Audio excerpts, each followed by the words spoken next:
एना और मिली ने अपनी पूरी स्कूल लाइफ साथ गुजारी और आज उन्होंने अपनी ड्रीम यूनिवर्सिटी में एडमिशन के लिए एग्ज़ाम दिया।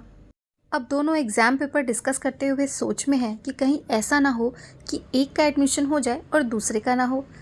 आखिर बचपन के दोस्तों को कौन खोना चाहेगा। अब इस बात को डिस्कस करने के लिए दोनों पहुंचे अपने मैथ्स टीचर के पास। अब मैथ्स टीचर तो नंबर्स में ही बात करेंगे।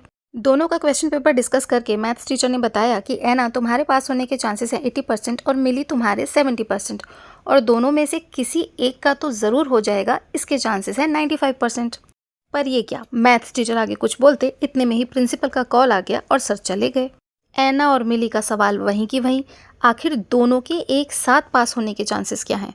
तभी एना को याद आई प्रोबेबिलिटी या प्रायिकता की क्लास की बात, जिसमें सर ने बताया था कि जब भी चांसेस की बात हो मतलब हम प्रोबेबिलिटी की बात कर रहे हैं।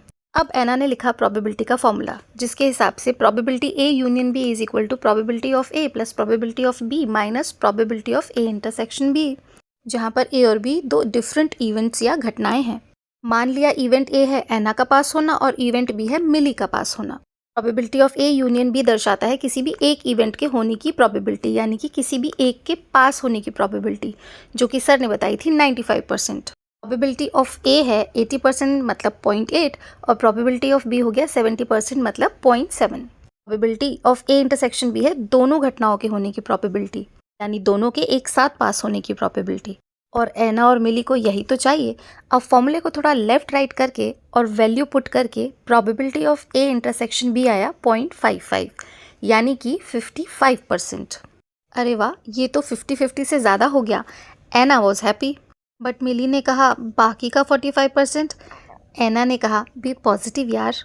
And you know what, result was also positive दोनों के लिए। क्या आपने कभी प्रैक्टिकल लाइफ में प्रोबेबिलिटी का इस्तेमाल किया है? I hope you like the video. Thanks for watching.